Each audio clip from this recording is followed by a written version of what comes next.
Bismillahirrahmanirrahim. Assalatu wassalamu ala asyrafil anbiya wal mursalin wa ala alihi wa sahbihi ajma'in. Assalamualaikum warahmatullahi wabarakatuh. Yang dihormati pensyarah kursus akhlak dan tasawuf iaitu Ustazah Nur Fadilah binti Abdul Rahman. Saya Nurul Huda Fatihah binti Nordin I1810269 akan membentangkan dua perkara iaitu syukur dan juga tentang Bishr al-Hafi, salah seorang ahli sufi. Dia pergi kepada syukur. Syukur ini merupakan sebahagian daripada perkara yang telah diajarkan oleh Islam, di mana bahasa mudah syukur ini adalah berterima kasih. Namun begitu, lawan kepada syukur ini adalah kufur. Kita lihat kepada pengertian syukur ini sendiri. Syukur berasal daripada perkataan bahasa Arab iaitu syakara yashkuru syukran, yang membawa maksud pujian kepada seseorang yang telah memberikan kebaikan. Namun begitu, dari segi bahasa, syukur ini adalah pujian kepada sesuatu perkara ataupun kebaikan yang telah dilakukan.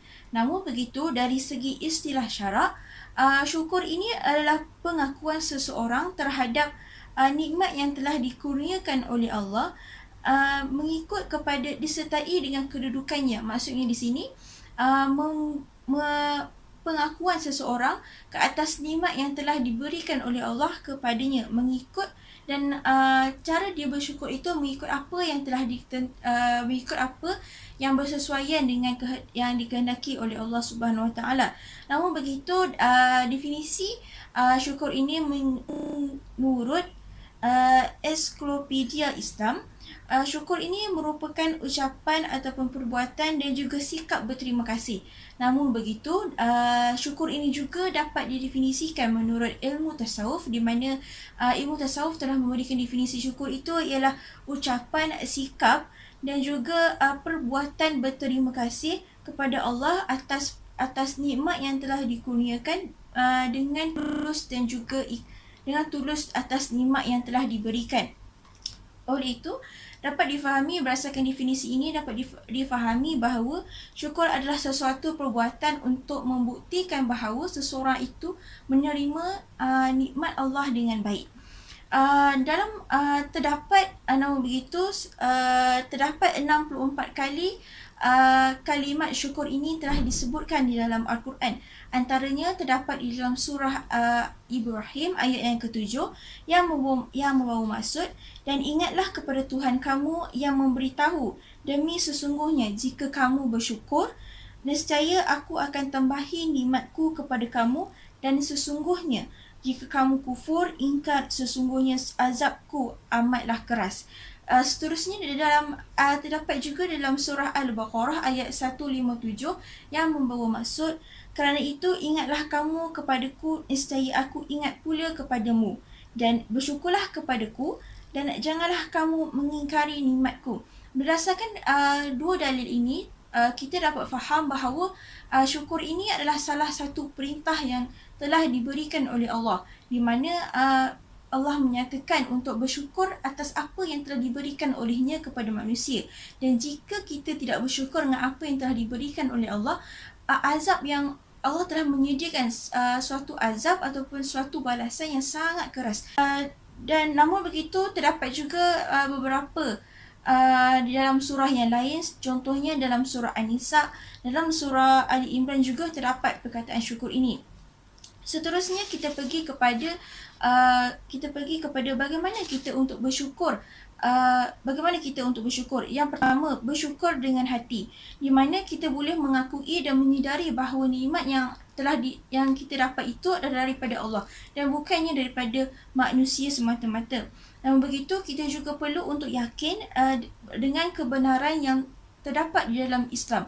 Contohnya, kita yakin dengan rukun iman, rukun Islam dan juga ihsan. Syukur dengan hati ini juga dapat dizahirkan dengan membersihkan diri daripada sifat-sifat syirik dan perbuatan-perbuatan yang mendatangkan kepada dosa. Dan seterusnya, dapat juga kita zahirkan dengan memelihara hati kita daripada mempunyai sifat-sifat yang tercela seperti perasaan dendam, buruk sangka, sombong dan juga riak dan sebagainya lah. Cara yang kedua adalah kita boleh zahirkan dengan syukur dengan ucapan ataupun lidah, di mana kita boleh mengungkapkan rasa syukur ini dengan dengan bertasbih ataupun bertahmid dan sebagainya lah.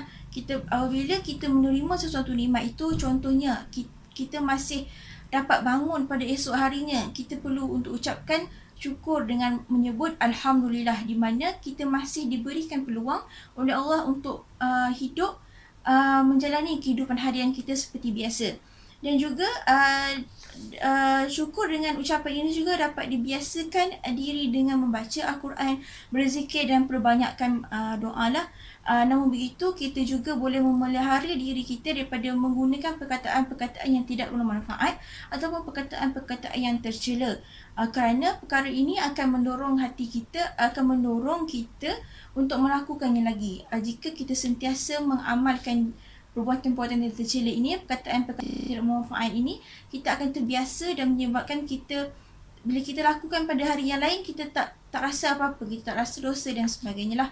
Okey, kita juga dapat zahirkan syukur kita dengan syukur dengan perbuatan, di mana kita boleh manfaatkan tubuh badan kita untuk membantu dalam Islam. Malah juga kita boleh mengeluarkan zakat, dan jika berkemampuan, kita juga boleh untuk menunaikan haji. Jadi selain itu, kita boleh juga melaksanakan kewajipan-kewajipan sebagai orang Islam, di mana kita boleh berbakti kepada orang tua, tolong-menolong antara satu sama lain dan sebagainya. Malah juga syukur dengan perbuatan ini juga dapat dilaksanakan dengan mencari rezeki yang halal dan menghindarkan diri daripada melakukan perkara-perkara yang haram. Okay, dan seterusnya, apakah manfaat yang kita dapat daripada kita bersyukur ini? Okay, antara manfaat bersyukur ini adalah dapat menyucikan diri dan membersihkan jiwa. Di mana apabila kita bersyukur akan melahirkan jiwa yang suci daripada sifat sombong, riak, takbur dan sebagainya. Malah dapat mendorong jiwa kita untuk sentiasa melakukan amal soleh. Selain itu juga, manfaat syukur ini dapat mendidik jiwa untuk sentiasa redha. Bila kita ditimpa dengan sesuatu ujian, dengan syukur yang kita amalkan tadi, akan mendidik diri kita untuk menerima setiap ujian yang telah diberikan oleh Allah itu dengan perasaan yang redha, tanpa mempersoalkan kenapa dan kenapa. Okay, yang seterusnya, manfaat syukur ini dapat membaiki dalam interaksi sosial, di mana hubungan yang baik dapat membentuk kehidupan bermasyarakat yang lancar. Apabila kita sentiasa syukur ini, kita sudah tentunya kita nak berkongsi nikmat tersebut dengan orang lain. Jadi apabila wujudnya syukur dalam diri, dia akan mewujudkan hubungan diri kita dengan masyarakat sekeliling dan sentiasa berkongsi nikmat tersebut dengan orang yang berada di sekeliling kita. Okey, seterusnya kita akan masuk kepada bab yang kedua, iaitu tentang Bishr al-Hafi, iaitu salah seorang ahli sufi. Beliau merupakan ahli sufi yang teragung pada abad pertengahan kedua hingga awal abad ketiga Hijrah. Nama penuh beliau ialah Abu Nashr Bishr ibnu Harith al-Hafi. Beliau lahir pada 179 Hijrah dan tempat lahir beliau adalah di Baghdad. Dan beliau telah diberi gelaran Al-Hafi kerana beliau tidak ingin untuk memakai selipar ataupun sandal. Malah beliau merupakan salah seorang tokoh yang mahir dalam bidang fiqh, bidang hadis, bidang tasawuf dan sebagainya. Pada mulanya Bishr al-Hafi ini menjalani kehidupan yang berfoya-foya dengan kehidupan dan kemewahan di dunia. Malah beliau mula bertaubat apabila terdapat salah seorang ahli sufi yang lain berjumpa dengan Al-Bishr untuk menegur tentang kehidupannya, dan disebabkan perasaan terasa dengan teguran-teguran tersebut, maka Bishr al-Hafi bertaubat dan menjadi salah seorang hamba Allah yang sangat taat. Dan beliau wafat pada tarikh 227 Hijrah dan juga dikebumikan di Baghdad. Pada ketika ini terlalu ramai manusia ataupun umat Islam yang ingin membantu untuk menguruskan jenazah. Dan seterusnya kita pergi kepada perwatakan pribadi beliau, di mana beliau mempunyai pelbagai sifat yang sangat baik yang sepatutnya dicontohi oleh umat Islam pada zaman kini. Contoh seperti beliau merupakan salah seorang yang sangat soleh, yang tiada tandingannya, di mana sifat soleh beliau, sifat taat beliau kepada Allah sangat tinggi dan dan tiada tandingannya. Dan yang kedua, beliau memuliakan nama Allah apabila ketika beliau di mana ketika pulang dalam perjalanan pulang ke rumah, beliau telah berjumpa dengan satu kertas yang tertulis tertulis basmalah, iaitu Bismillahirrahmanirrahim. Maka beliau membersihkan kertas tersebut dan juga beliau pergi ke kedai wangian yang menjual wangian dan membeli minyak wangi dan menyapu wangian tersebut di atas kertas yang tertulis basmalah tersebut. Malah beliau juga menyimpan kertas itu di tempat yang bersih dan di tempat yang suci dan juga disimpan dengan rapi. Walaupun beliau ini terlibat dengan perzinaan, dengan maksiat-maksiat lain seperti minum arak dan sebagainya, tetapi dalam lubuk hati beliau, beliau mencintai, memuja dan mengagungkan Allah. Di mana beliau, seperti yang saya ceritakan tadi, beliau menyimpan kalimat-kalimat Allah dengan baik dan dengan rapi. Dan seterusnya, perwatakan beliau ini adalah merupakan seorang yang enggan untuk memakai selipar ataupun sandal kerana beliau menghayati ayat Al-Quran yang mengatakan bumi ini adalah permaidani bagi manusia. Sama juga dia beliau mengumpamakan perkara ini seperti kalau manusia ingin masuk di dalam istana, sudah tentu manusia ini akan membuka selipar kerana menghormati kebersihan yang berada dalam istana ataupun permaidani yang cantik di dalam istana tersebut. Dan begitu jugalah dengan Bishr Al-Hafi, beliau mengumpamakan bumi ini adalah sebagai permaidani yang bersih. Oleh itu beliau tak nak memarkan bumi ini, permaidani itu, dengan memakai selipar dan membawa kotoran-kotoran. Jadi kat sini kita dapat lihat bahawa sifat beliau merupakan seorang yang zuhud, warak, qanaah, merendah diri dan merupakan seorang yang sangat soleh.